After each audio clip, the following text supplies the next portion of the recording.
स्वागत है आप सबका इस वीडियो में। मेरा नाम शशांक याग्निक है। कल बड़ा दिन है। इंडिया वर्सेस पाकिस्तान का T20 वर्ल्ड कप 2024 में मुकाबला खेला जाना है और इस मैच पर सबकी नजरें हैं। लेकिन इस मैच से ठीक पहले प्रेस कॉन्फ्रेंस जो हुई है उसमें रोहित शर्मा ने आकर के क्या कुछ बताया है उस बारे में बात करेंगे। ज्यादा लंबा ये वीडियो होगा नहीं।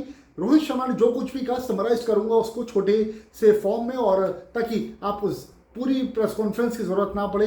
सम अप आपको इस प्रेस कॉन्फ्रेंस का जो है वो इस वीडियो के माध्यम से मिल जाए। तो सबसे पहले तो बात करेंगे पिच को लेकर, क्योंकि बहुत ज्यादा चीजें चल रही हैं और रोहित शर्मा से भी सवाल किया गया कि पिच को लेकर आप सबकी क्या सोच है, आप क्या समझ रहे हैं। तो उन्होंने दो बड़ी बातें बताई और दो बातें में उन्होंने जो पिच क्यूरेटर से उनकी बात हुई है उस बारे में बात की। लेकिन उससे पहले रोहित शर्मा ने क्या कहा वो मैं आपको बता देता हूँ। रोहित शर्मा ने कहा कि आप इंटरनेशनल लेवल पर खेल रहे हैं और इंटरनेशनल लेवल पर इस तरह की पिचेस आपको मिल सकती हैं और आपको जैसी भी पिचेस मिले आपको अडेप्ट करना पड़ेगा और आपको उसके हिसाब से खेलना पड़ेगा। यानी कि पिच को लेकर के रोहित शर्मा ने कोई भी क्रिटिसिज्म नहीं करा, लेकिन पिच क्यूरेटर से इंपॉर्टेंट बात हुई है वो आगे सुनिएगा।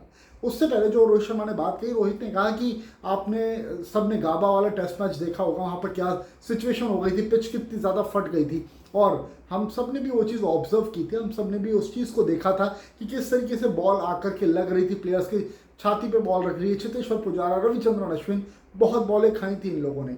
तो फिर इस तरह की पिचेस आपको खेलने के लिए मिलती है, इंटरनेशनल लेवल पर कई बार मिलती हैं और ऐसे में आपको एडजस्ट करना पड़ता है। और हम जो खिलाड़ी हैं, जो हम बेस्ट प्लेयर्स यहाँ पर आए हैं, वो इसीलिए बेस्ट है क्योंकि इस तरह की सिचुएशंस के साथ वो कोप अप कर सकते हैं और एडजस्ट कर सकते हैं। तो रोहित शर्मा ने पिच को लेकर के तो साफ कर दिया है। उसके बाद प्लेइंग 11 और कॉम्बिनेशन को लेकर के भी बातचीत रोहित ने की है, उसके बारे में बात करेंगे। लेकिन उससे पहले जो पिच क्यूरेटर की उनके साथ में बातचीत हुई है वो मैं आपको बता देता हूँ। रोहित ने बताया कि यार देखिए यहाँ पर ड्रॉप इन पिचेस हैं और ड्रॉप इन पिचेस का बहुत ज़्यादा आइडिया हमको रहता नहीं कि कैसे बिहेव करेगी, क्या बिहेव करेगी।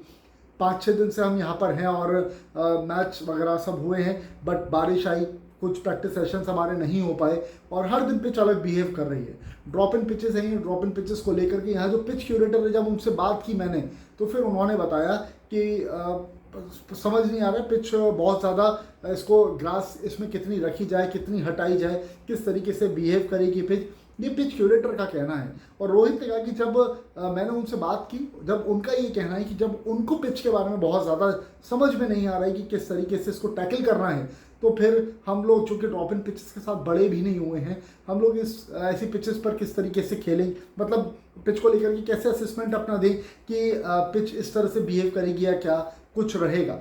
अब आपने देखा है बहुत समय बॉल अनइवन बाउंस के साथ आ रही है। जो प्रैक्टिस सेशन रहा था उसमें रोहित शर्मा को बॉल लगी भी थी, एक विराट कोहली भी थोड़ा सा परेशान होते हुए, स्ट्रगल करते हुए दिखाई दिए थे अनइवन बाउंस के चलते। ये चीज़ भी हमने देखी थी और जो इससे पहले मैचेस हुए हैं इस मैदान पर उसमें भी हमने देखा है। बट कौन सा स्क्वायर, मतलब स्क्वायर में जो अलग अलग पिचेस रहती, कौन सी पिच होगी, रोहित ने कहा कि इस बारे में जानकारी नहीं है। बट पिच क्यूरेटर का ये कहना है कि उनको भी बहुत कुछ नहीं पता है इसके बारे में कि ग्रास कितनी रखी जाए, कितनी छोड़ी जाए, क्योंकि ये ड्रॉप इन पिच है। तो अपने आप में आप इस बात को समझ सकते हैं। इसके बाद में ओपनिंग कॉम्बिनेशन और उन्होंने ऋषभ पंत के बारे में बात की। ओपनिंग कॉम्बिनेशन को लेकर के उन्होंने बोल दिया कि भाई ओपनर्स को छोड़ करके कोई भी बैटिंग ऑर्डर आप ये कहें कि यही रहेगा तो ऐसा नहीं है। ऋषभ पंत नंबर 3 पर खेल रहे हैं क्योंकि वो मेरी चॉइस है। मैंने आईपीएल के उनके कुछ मैचेस देखे और उसके बाद मैंने एसेस किया कि टॉप 4 जो हैं हमारे, उसमें हमारे सारे राइटी बल्लेबाज हैं। तो ऐसे में ऋषभ पंत एक वेरिएशन लेकर के आते हैं और जिस तरह की उनकी एबिलिटी है नंबर 3 पर वो बेहतर प्रदर्शन कर सकते हैं। तो इस वजह से ऋषभ पंत को प्रायोरिटी हम देंगे नंबर 3 के लिए। और जब तक ऋषभ पंत नंबर 3 पर हैं तो फिर आप समझ सकते हैं कि अब यशस्वी जायसवाल की भी यहाँ पर जगह नहीं बन पाएगी। इसके बाद रोहित से सवाल किया गया कि भाई आपने 2023 का जो वर्ल्ड कप हुआ था, 50 ओवर वर्ल्ड कप जो हुआ था, उसमें आपने शुरुआत से बहुत तेज़ी के साथ रन्स बनाए थे जिसका टीम को फ़ायदा भी मिला था। तो अब की बार भी कुछ ऐसा ही होगा। रोहित ने बोला देखिए फॉर्मेट अलग अलग है, यहाँ की कंडीशंस अलग अलग है, यहाँ बहुत ज़्यादा छक्के चौकों पे आप बिलीव नहीं कर सकते क्योंकि आउटफील्ड यहाँ पर स्लो है।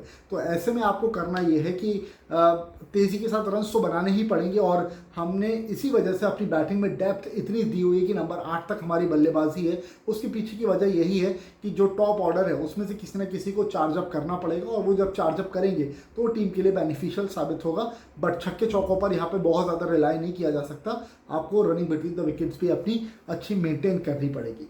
तो ये कुछ बातें रोहित शर्मा ने कही है, पाकिस्तान की टीम को लेकर के भी उन्होंने बोला, ये सब कुछ कहा उन्होंने।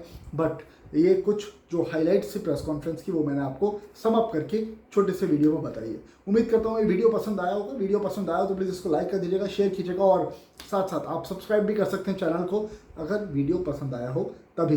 फिलहाल अभी इस वीडियो में इतना ही है। आप सबका इस वीडियो को देखने के लिए बहुत बहुत शुक्रिया और उम्मीद करते हैं इंडिया पाकिस्तान का जो मैच रहेगा दमदार मैच देखने के लिए मिलेगा, वन साइडेड मैच देखने को नहीं मिलेगा, रोमांचक मैच हमें देखने को मिलेगा। Thank you so much.